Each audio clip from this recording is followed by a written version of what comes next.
Hello and welcome everybody to another episode of Strick and Roll. I'm your host, Shwin. This is episode 28. I'm joined by first-time guest on the pod. His name is Dan Favale. Dan, how are you doing? I am doing spectacular. How are you doing? I'm hanging in there. I am hanging in there. Just so everybody knows, you can follow Dan on Twitter at Dan Favale. He is a writer for Bleacher Report, and also subscribe to Hardwood Knocks, his podcast. Before we get started, I have to make a few announcements. The Strickland has an Instagram. Check that out. We're posting all types of new content on there. You can follow us at thestrick.land on Instagram. We also have a YouTube page where you may be watching this very podcast. Hit like, subscribe, help us get to 1,000. That would be a massive help. We also have a Patreon, which you can subscribe to. There are multiple tiers. There's the $6 tier that gets you access to Pod Strickland that I do every Friday with Prez. You also get access to the Strickland Discord where the conversation never stops because you know what? The Knicks never stop doing shit. You also get access to the Strickland mailbag that comes out every other week that is hosted by Andrew Steele, a.k.a. Doug, a.k.a. the Doug Bag. There are further tiers. There's a $9 tier that gets you access to Strick and Roll, this podcast right here, where I rant and rave about the Knicks even more. You, more importantly, get access to wonderful weekly articles by Jack Cunley and Matthew Miranda, two of the best in the business. There are further tiers. There's a $15 tier, $30 tier, $50 tier, and $100 tier. Those come with a variety of additional benefits like listening in on pod recordings, merchandise discounts, and even potentially co-hosting a podcast alongside yours truly one day. Whether you choose to subscribe or not, none of this would be possible without you. So now, with all of that out of the way, Dan, one, thanks for coming on. Two, I wanted to have you on because actually you wrote two articles very early in the season that I thought nailed a lot of I would say a lot of how fans were feeling about the team, where there was like this kind of like you're like, well, we're trying to be good, which maybe is okay, but the way we're going about it fucking sucks. And I'm curious to get your thoughts on this because so obviously this week, Tibbs comes out, he says, okay, Cam's out of the rotation, Derrick Rose is out of the rotation, but we're replacing them with Deuce McBride. And there was a lot of people that were really pissed off about this. And I understood that, but I actually thought this was a very it was like the thing that they hadn't done, and it was that they had made a hard decision. They had benched a player who they paid real money. They basically picked a 22-year-old guard over the 23-year-old wing that they traded a first-round pick for. And also, obviously, this season they had also benched Evan Fournier. So, and again, like I want to say, because I thought everything you said in those two pieces were completely accurate, but I actually feel much better about the Knicks right now than I did before this. So I'm curious to get your thoughts on where you stand on that. Yeah, I think when you look at most of the stuff that I was ranting and raving about in those pieces, like a lot of it has changed. Like you mentioned, like Fournier and Rose just don't play anymore. They've gotten a little bit more experimental with some of their lineups. I think the Deuce McBride move in particular, and then even like going with Quentin Grimes at points when he's not necessarily scoring as well for stretches. That I don't know if that's like a mandate from the front office or if Tibbs is just open minded. I think we can also quibble about some of the stuff is like, well, is the offense ever inventive enough? And I think there's, having a good stretch right now, but there's just the Julius Randle elephant in the room that Tibbs, I don't think is ever going to be the coach to actually take care of. But I don't think you look at the rotation or at least the playing time decisions and you can't quibble too much. Like he has explored the depths of this roster more so than he did, when we were. It was only like 7 games or 10 games in the season when I wrote the first one, but they were just so unbelievably bad and directionless with the roster they had. And I thought the best way of framing it was the Knicks gave him an imperfect hand this season. Like there's so many options on the roster. You were just talking about it. He was just playing it horribly, even by those standards. I think he's done a better job of playing it. And I don't know that you're saying you feel, I guess, better about the state of the Knicks. I feel like I would probably agree with you. I guess just with it's so hard to separate like what's happening on the court versus like you have the rumors coming out of the Athletic where it doesn't, it's good that they're trying to trade players, I guess, that aren't in the rotation, but you still kind of struggle to understand their direction when someone, I think, like Immanuel Quickley is just floating around. The trade rumor ether there, where it's like, well, they're trying to get a first round pick or maybe use him to get off of Fournier. And so their decision making process there still leaves me really curious and unsettled. But I do think that the roster, or at least the direction of the roster that's in place, is definitely more comforting than it was like a month ago or whatever it was. Yeah, and I think the Immanuel Quickley thing is interesting. I'm a huge Quickley fan. I have been begging and pleading for them to play him more, going back to his fucking rookie season, and definitely last year when we decided that Alec Burks needed all the point guard minutes. But I think so. I don't think Quickley's getting traded in season. Like, I just don't see it for a few particular reasons. But like the biggest one is, and we know this, and this was part of like your criticism, which I thought was fair, is that this front office, we know this, they want to win basketball games. And I will say this, like, I think that is like a thing from Dolan. If you look at all the front offices he's hired, they basically have been allowed maybe one tank season, which has generally been their first season. And then after that, they are always trying to win basketball games. And usually they do it in the stupidest way possible. But like, for that reason, I think he's too important to them right now in season, in the service of winning basketball games, to trade. And because of the rotation decisions they have made now, I just don't see it. Like, like, what I will say is this: is like, if there's some world where they can trade Quickley and Fournier and a couple of the protected picks or something for an OG Anunoby or something, like a player of that ilk, a younger veteran who is locked in on a contract, who they would have, bird rights to sign, all that kind of stuff. Yeah, I could see that. Because that would not be them making a move that necessarily hurts their chances of winning basketball games this year. But if it's just like, hey, let's trade Quickley to get a first round pick, look, they might eventually do that anyway.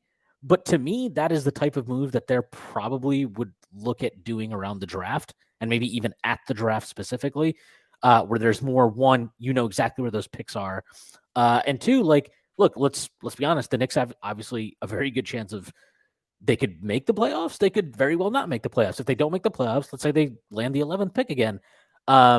Is there a world where maybe they love somebody like, I'm not a huge draft guy, but like maybe they love Jarris Walker or something, and they feel, you know what, we need to get up to 7 to get him.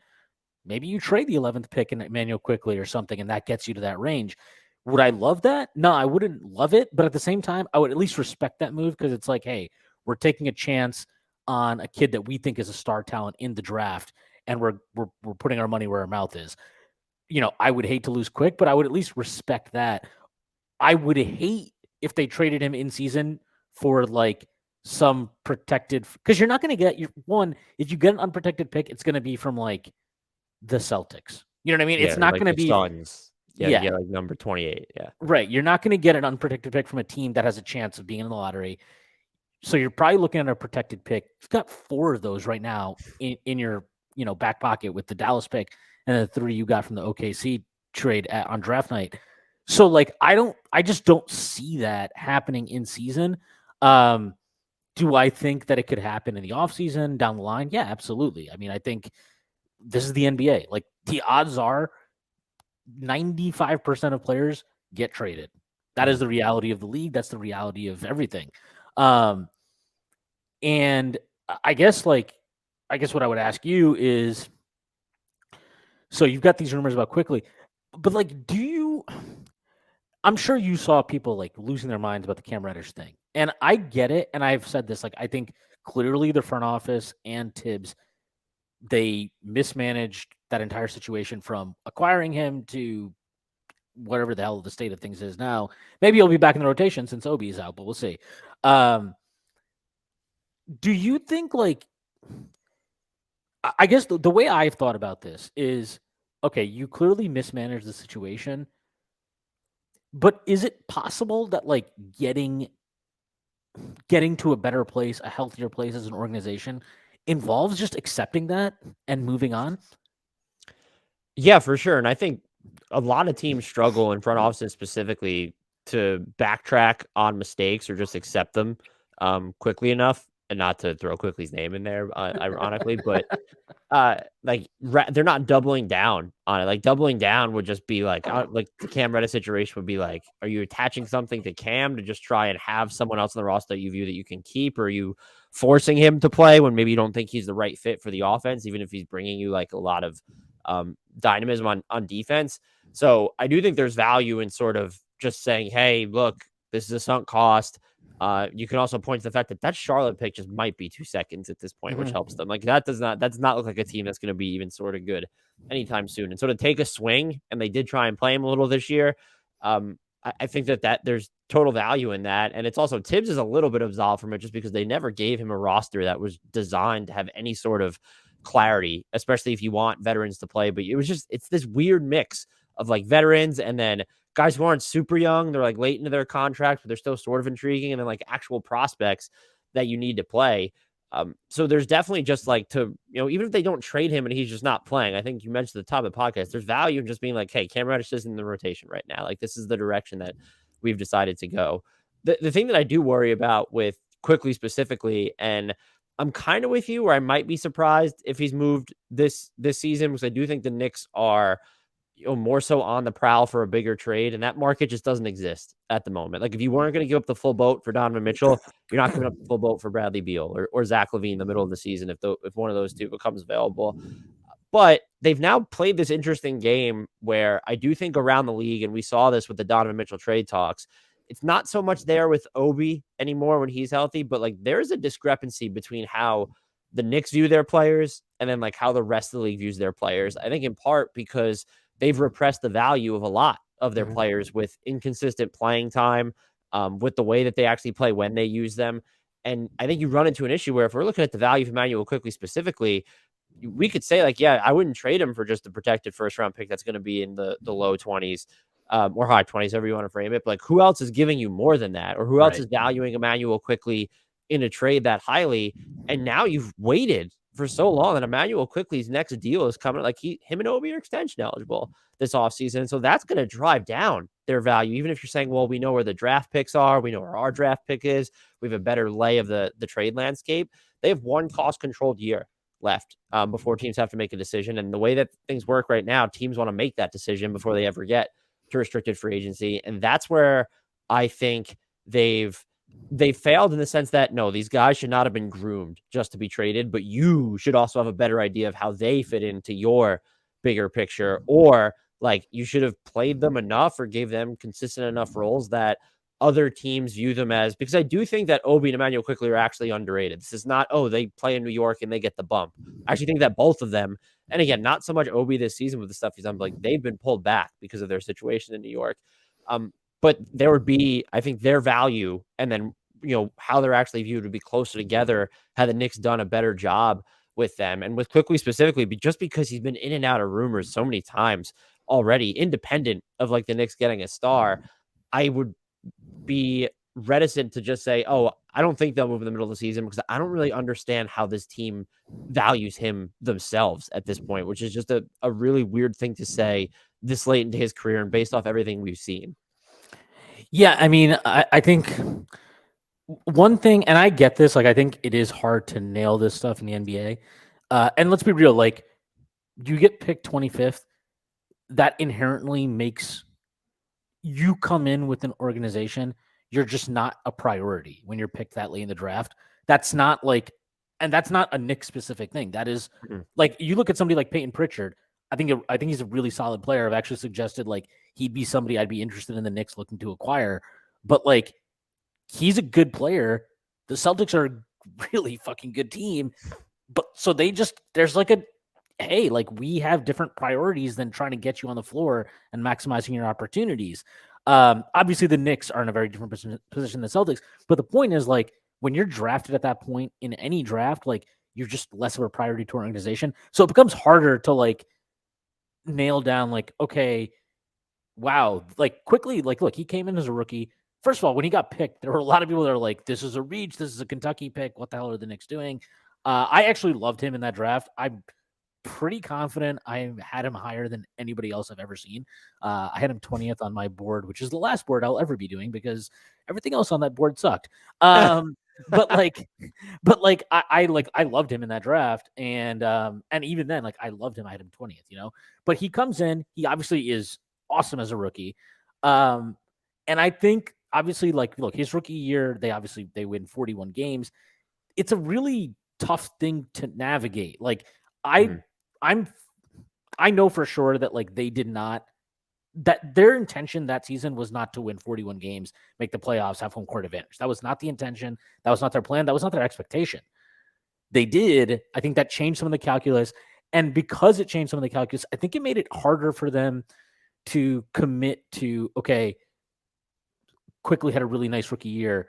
Let's put him in position to have a bigger role this next year. Because you're trying to navigate, okay, we want to keep playing him, but we also, now we have this momentum, like we don't want to lose that momentum. We know that everything they chose to do that offseason basically did not work out as expected, to say the least. And they have since pivoted in a variety of different directions and unloaded a lot of those contracts. And also, like as we talked about, Fournier and Rose are just not in the rotation. So I think they really struggled with, okay, we're good, but do we trust these young players to help us keep this momentum going? I think they chose wrong. I think they should have, especially in Quickley's case. I think there was a lot of evidence his rookie season, and since then even more, that he is a driver of success. He's not just on the court when good things happen. He is a reason good things happen. And like, I think where they have struggled with that is where an organization like Memphis specifically is really good at, right? Like they traded Grayson Allen, which I thought like they got like a second round pick or something for him. They didn't get shit for him really. And I was like, I remember at the time I was like, that's a great trade for Milwaukee. It still is a great trade for Milwaukee. And I was like, I'm not sure, like, are we sure that Desmond Bane is ready yet for this role? And he really, really was. He's obviously, he's out right now, but like, what was he averaging? Like 25 and 5 or something this year? He's just on fire. But like, that is a thing that they've consistently done, right? Like this year, they drafted David Roddy and they're like, okay, we're just going to play you right now because we have some injuries and we'll just see what happens. But they are really good at creating pathways for their younger players and actually even being proactive about it by clearing out a space for them. And like, look, Memphis is a really good example of it. There are teams like, I think Houston, they're trying to be Memphis really bad. I don't really like a lot of things going on down there, but like, it's really hard to nail that stuff. But I agree with you. I think it's fair to say, like, especially in Quickley's case, they really sucked at it. But given the decisions they've made now, I will say this: Quickley's going to have every opportunity now, as long as he's here, to one, get his shots up, get his touches up, and really show out. Because like when Rose was there was always this weird thing of like, is he the point guard? Is Rose the point guard? And then the first sub back out would be like Brunson in for Rose. And obviously when Brunson's in, he's the point guard. So it's like, what is going on? Deuce McBride is a developing player. I think, look, he's going to shoot better than whatever the hell he shot because it is impossible to shoot worse. But like, he's still figuring out how to get his usage up, when to take shots, which shots he should take. And because of that, I think Quickley and him in those minutes, like Quickley's going to have to take on a lot of the shot creation burden. And so for that reason, like I actually think now, again, for as long as he's here, and we'll see, he's going to have a really big opportunity. And they've cleared that opportunity for him, whether it be circumstance or just an active, proactive decision on their part. So I am really curious to see how he does over the next 15, 20 games.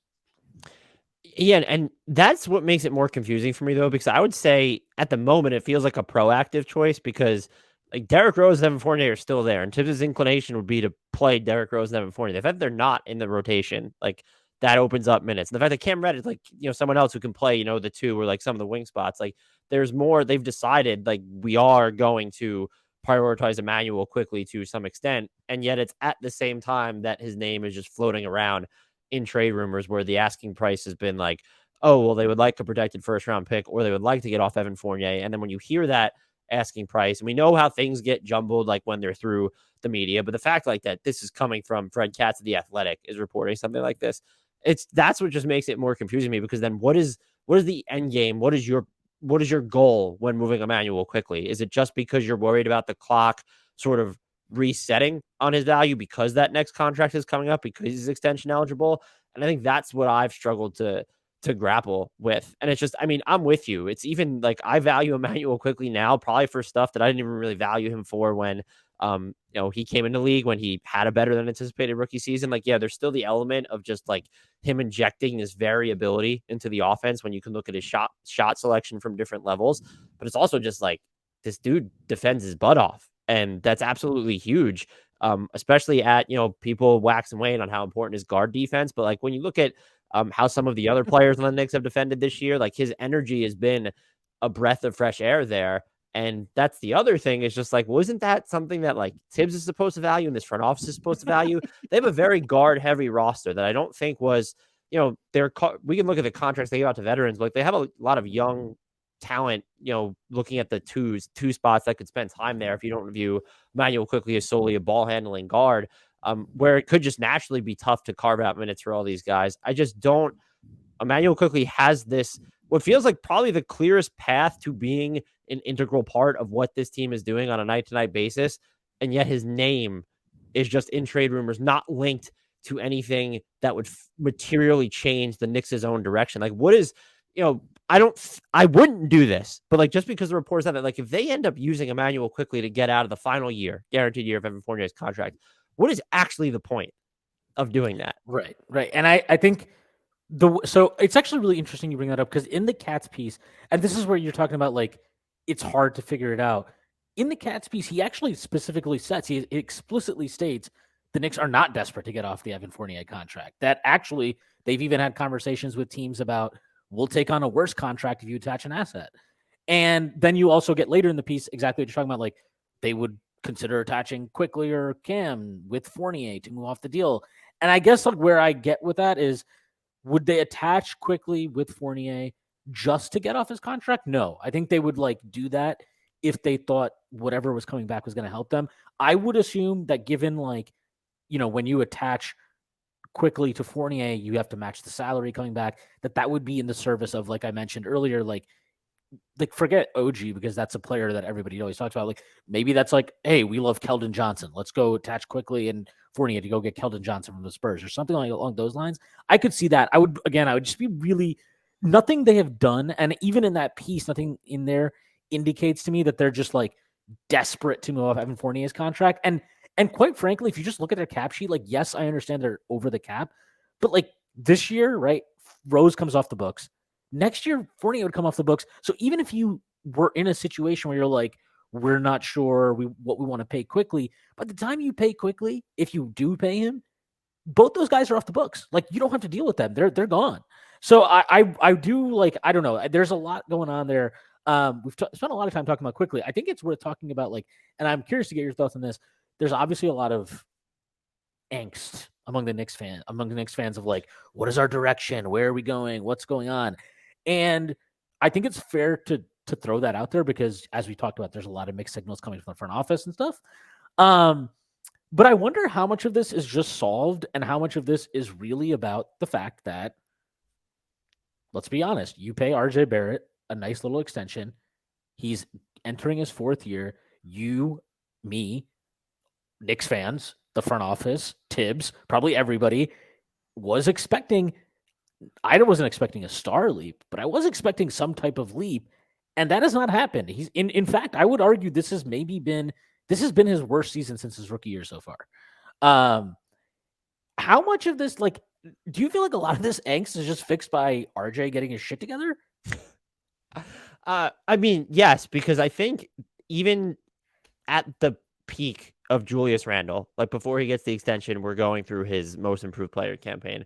RJ Barrett has so long been the single most important person to that franchise, because he is either your ticket to grooming that blue chip cornerstone, or was supposed to be the centerpiece of a deal that would, or be intriguing enough to be the centerpiece of a deal that would net you that player. And when you pass on acquiring that player in Donovan Mitchell, which is like I don't even mean to rehash that. That gets rehashed all the time. And I was just on board with them, whether it was on accident or on purpose that they didn't get Donovan Mitchell. I thought the opportunity cost relative to where the Knicks were just was too high. To have RJ Barrett come out of this season when you know that like he was extended in the face of the Jazz still being kind of interested in him, it's discouraging.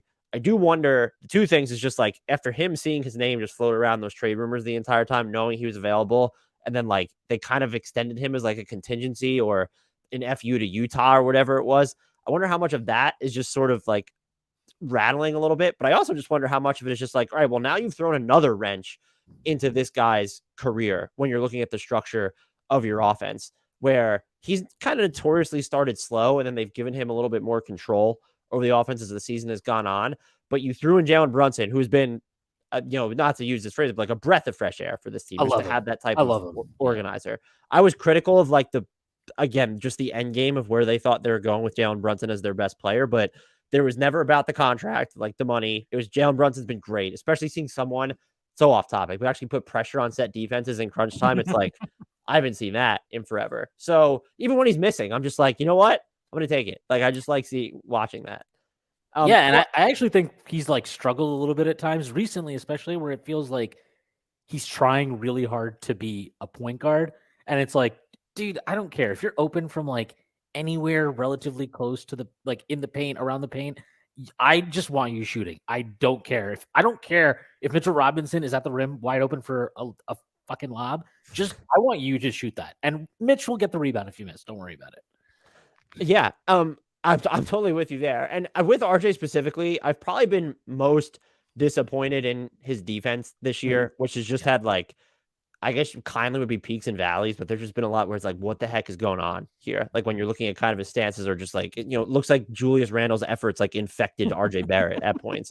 On offense, I don't want to say I'm inclined to give him a pass, but I think because the hierarchy has changed a little bit and that Randle is still a very heavy part of this offense, I'm just so curious to see what RJ could do in more lineups that have not only better spacing, but like a different kind of 3-point volume around him, because I do think that when you have him and Brunson and even Randle, like guys who are so conditioned to get inside the arc, you're throwing Mitchell Robinson, or even if Jericho Sims is playing into that equation, it gets inherently cramped. And so I still think that if you create a better half court ecosystem for him, that there's a way to optimize him that we haven't seen yet. And so I don't want to say I'm inclined to give him a pass this year, but the offensive stuff is just like, I need to see it in a different environment for long enough to believe like, all right, well, he's like, I don't know what he's supposed to be on offense at this point. Like, no, I don't think it's going to be a tier 1 on ball guy, but it's someone who's like, if that's your number 2 off of Brunson and like, you're able to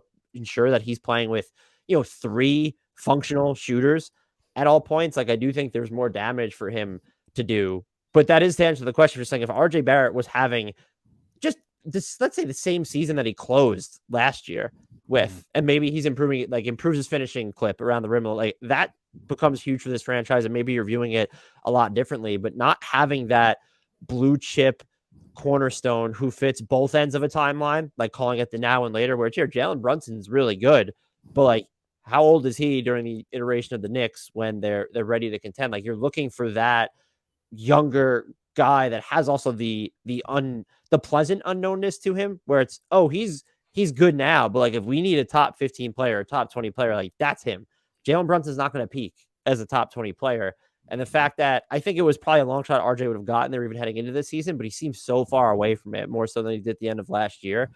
That's definitely unsettling. And I think this roster, even though we both are in favor of like a lot of the rotation decisions they've made, it does still feel like it has a, and it's one spot, maybe it's even one player we're talking about at this point, maybe two, but it just feels like there's a pathway towards optimizing the makeup that they need to explore, regardless of whether they think that they're trying to win now or actually catering to the big picture. Yeah. I think with the RJ thing, with his like, so I'm curious to pick your mind on this. I had like a random hypothesis, and it was based on, I'm just looking at his class, right? And so he gets an extension, 4108. Jordan Poole got 4140. Keldon Johnson got 472 or something. And I think those 3 guys are pretty interesting because those three have struggled this year in a lot of like I know Keldon got off to an awesome start and then had just fell off a cliff for a while. He looked a little bit better yesterday when I watched that Spurs game, but like, they've all struggled with consistency, decision making, and a lot of times when I'm watching them, especially Poole and RJ, it feels like I'm watching guys that are trying every time they touch the ball to like prove that they're worth their contract and maybe they're actually even underpaid. Mhm. And do you think there's something to that? Like, or am I just totally fucking off the rails here? I think there could definitely be something to that. And it's just like, I mean, we've seen it with RJ where it feels like his decision making on drives just changes almost by the game. It's like, oh, he can get tunnel vision, but then sometimes he's not going to have it. And so I don't know if there's an element there of trying to prove something, but I think I guess like the fluctuating nature of his mode of attacks seems to hint at something other than, okay, well, this isn't just the roster construction around him necessarily. Is it a mindset thing? So I would think that that's totally fair to wonder. Yeah, yeah, you're right. And it is game to game. Like, I thought after the Portland game, which was honestly, that might have been my least favorite RJ game ever. But like, I thought after that, he put together a stretch of games where didn't feel like he was forcing it, even when he was struggling from the field. He found ways to be generally, if not a positive, not a negative. And then you watch this last game where they play, Atlanta, who they might as well have just given up the moment that DeJounte Murray went out because god damn, that team is not playing for Trae Young at all. But like you watch that game and it's like it didn't matter because the Knicks beat the shit out of them anyway. But you're watching that game and you're like, it felt like RJ's looking at, who is on the floor against him. And he's like, okay, these guys all suck. I should be able to get mine right now. He had 0 assists in that game. I think he might have been the only guy in the rotation, like the actual rotation, that didn't have an assist. And he's like, it's like you go from like, oh, wow, he's putting together a string of games where whatever his flaws are, he's making better decisions on drives. And then you watch that game and you're like, why are you taking fadeaways over Onyeka Okongwu? Like, why is that a thing you're doing? And it's really frustrating because you're like, I just want him, like, you really need him to put together 10, 15, 20. Give me a month. Just give me a month of like, I don't forget the efficiency, forget the shooting numbers. Just be a good decision maker for a month. And we haven't seen that yet or even close to it from him. Yeah, and I don't even know how to diagnose that. Like, is that like at this point, are you trying to get like, are you pulling him if he's like making a string of those plays where it's just terrible decision making, where it doesn't look like his feet or his body is are set or his body's turned the right way on defense? I was pretty critical when I can't remember which game that was, but like they just don't play Barrett again and Evan Fournier is just like on the court, and so like that we seem to be like pretty past that at the moment. But I'm at a loss for an answer with him. I do still think that it does come down a little bit to the offensive structure, but even when he's having the opportunities or the balls in his hands, like you don't feel confident in it. And I think part of me wonders is also just like, is he trying to prove to the Knicks or to himself that like some of these shots that he's taking need to be a part of his game when very clearly like they don't? Like any off the dribble jumpers or like fit, like that doesn't need to be RJ Barrett's game. Like he needs to be more of and I don't think this is a perfect comparison, but he needs to be more of a Jimmy Butler type who just sort of understands like when you get defenses in rotation going downhill, things are going to open up for you if you get to the foul line or just even getting the basket, or he's actively, you just watch Jimmy Butler and like the decisions he's making. And a lot of it's after, there are reads that I don't think RJ can make. Like the reads Jimmy Butler makes after he leaves his feet are just, incredible. But he creates this chaos and he's able to set up teammates that way. And it opens up things for the rest of his game. And that's without having either a high volume jumper or when you're outside the postseason, an efficient jumper. And then the postseason rolls around, he just decides to hit threes for some reason. I don't understand that, but it's pretty awesome. So, and I felt like even though the efficiency wasn't great with RJ, I thought he had turned the corner by the end of last year towards that, or even like in the new year, because I feel like we saw a lot of that from him. And I don't know why it feels like that I don't even want to know that say that it's changed because you can see that mindset still being there. But I feel like the word is, it's just, this feels like the most seesawy season of his career, which is like if you start breaking down the splits, where it's like the first 7 games or whatever, he was awful. And then it was the next 5 are completely different. But then the next 5 are completely different. But then there's like 1 or 2 that are so different from that. It's hard to get a hold for me personally, on like trying to prognosticate here and be like, well, what's the pathway to him getting better? I still think there's a way to build the roster where it's his opportunity maybe remains the same, but like it changes by virtue of those around him. But aside from that, his season is kind of just like this very unsettling mystery to me, because it does, I think as of right now, as we record this, it feels like he has taken a few steps back compared to the way that he finished last season. Yeah, absolutely. And just so we know, the NBA season is heating up, and there's still so many unknown things going on. Like, are the Clippers good? Are we sure the Clippers are good? What is going on with the Clippers? They're a very interesting team. When I'm looking to get in on the action, I bet with DraftKings Sportsbook, an official sports betting partner of the NBA. You customers can bet just $5 pregame money line on any NBA team to win their game and get $150 in free bets if they do. Check this out. Right now, everyone can earn up to a 100% boost with DraftKings stepped up same game parlays. Go to the DraftKings Sportsbook app, place a same game parlay, and combine multiple bets like which team will win, total rebounds, and more. The more legs you add, the bigger the boost, the bigger your shot to win big. Download the app now, sign up with code TBPN, place a $5 pregame moneyline bet on any NBA team to win their game, and get $150 in free bets if they do. That's code TBPN only at DraftKings Sportsbook. Minimum age and eligibility restrictions apply. See show notes for details. Yeah, like I think the RJ thing is, yeah, you're right. Like it's like he's sick, now he's healthy, now he's not sick, now he's out of shape, no, he's in shape. It's all very bizarre, and I'm like, at this point, I'm just like, I'll just observe from afar, and I'll wait for after the season, and I guess I'll just decide like whether you had a good season or not. Because right now it hasn't been. And he had a closeout against AJ Griffin the other night that was like one of the worst closeouts I think I've ever watched in my life. It's like he didn't. I saw you tweet about that. If I'm thinking of the right play, yeah, it was insane. It was like you didn't close out to him to like really cut off his jumper, but then you also didn't close out to like cut off the drive. It was, I don't know what's going on with him, but somebody who has been really good. And we talked about you mentioned the Donovan Mitchell trade earlier, Mr. Untouchable himself, Quentin Grimes. I think he has looked really good since being part of the rotation again. And I'll say this, like during the offseason, and some of this was about, oh my God, like the Knicks don't want to put him in the trade, or they do, or the Jazz really want him, whatever it was.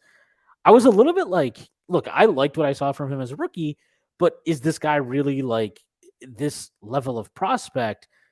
Like I was probably higher on him than some people. I definitely was not the highest on him. Our own draft aficionado, Presidente, he was super high on Grimes in that draft.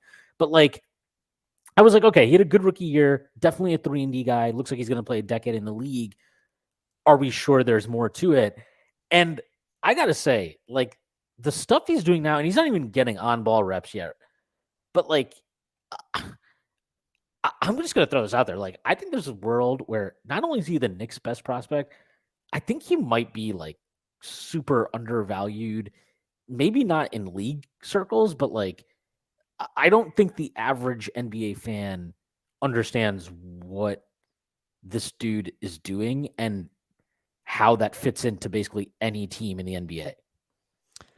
Yeah, there's what he does, and I think we saw that a lot with Donovan Mitchell trade talks, where it was just kind of this running joke. Which, when you are talking about a player of Donovan Mitchell's caliber, if you're talking about Quentin Grimes as this sort of breaking point, it is a little bit comical. But like we saw it from other, he's the Mozgov. Yeah, like we saw this reaction from other fan bases to that. What he does is just so infinitely scalable, and you can just apply it to any situation and have confidence that he is going to figure out a way to fit in. I would love to see him, and you just run in. This isn't the Knicks' fault. You just run into issues because of the players that have in their roster. Yeah, it'd be cool to see them test the on-ball volume like they were able to in Summer League. But Summer League isn't always a proxy for what's happening in the NBA because you're dealing with more of depth chart concerns, with the roster. When he look at what he's able to bring you defensively, and where he's someone where I think if you watch him, it feels like he defends much bigger than he is. That's absolutely huge. It's just like he's not a traditional wing size player, but you mentioned 3-and-D. He's like, that's a 3-and-D wing already. And then someone who you look at on offense where it's not just like, oh, he needs to be standing still and capitalizing off of what other people are doing. Like he can move, it's like Seedens has really good floor awareness about him. And if you're able to put him on the ball and give him those reps, like he's shown that he has that type of shake his game. And so I think Knicks fans, and I do feel like I'm at least pretty relative to most people who cover the league on a national level. I feel like I'm more in touch with Knicks fans because I am one of them.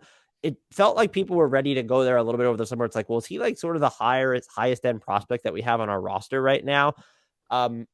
He might be. It's like, and I just don't know if I have like RJ Barrett PTSD at this point, or if this season has gone so far, being tugged in all these different directions that it would be, that I'm a prisoner of the moment there. But the stuff that he does, it scales to so many different situations. And there is still that pleasant unknownness where it's like with RJ, we're still waiting on a lot of the same things to stick.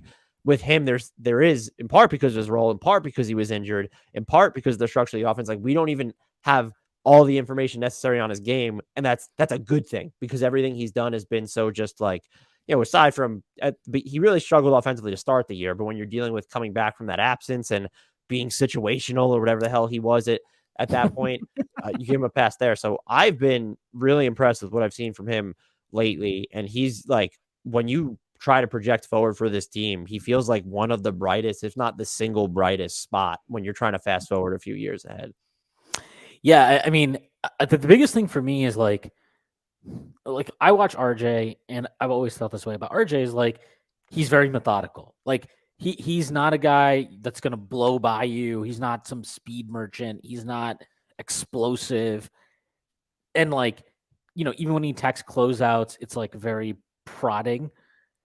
With Grimes right now, like, and he definitely looks like he got more athletic this offseason. Especially like his explosiveness around the rim. Like, he's finishing through contact in ways that, I mean, that was a big knock on him coming out of college, is that like he wasn't a good finisher around the rim. And like, you're watching some of these finishes now. He had one against Atlanta where I thought he was about to yam it on somebody at the rim, but he ended up just having a nice little layup. But like, he went through the contact. He probably could have dunked it. He just goes for the layup instead. But you're watching some of these things, like, there's a speed to his play, and like his, not just his play, but his decision making that pops. And I think, like, I believe Jonathan Macri had this tweet yesterday. I will try to pull it up in a second, but it was like, basically, that starting lineup with Quentin Grimes is an actual plus. And you know this as a Knicks fan. Every starting lineup we've had in the Tibbs era has been like not good to awful.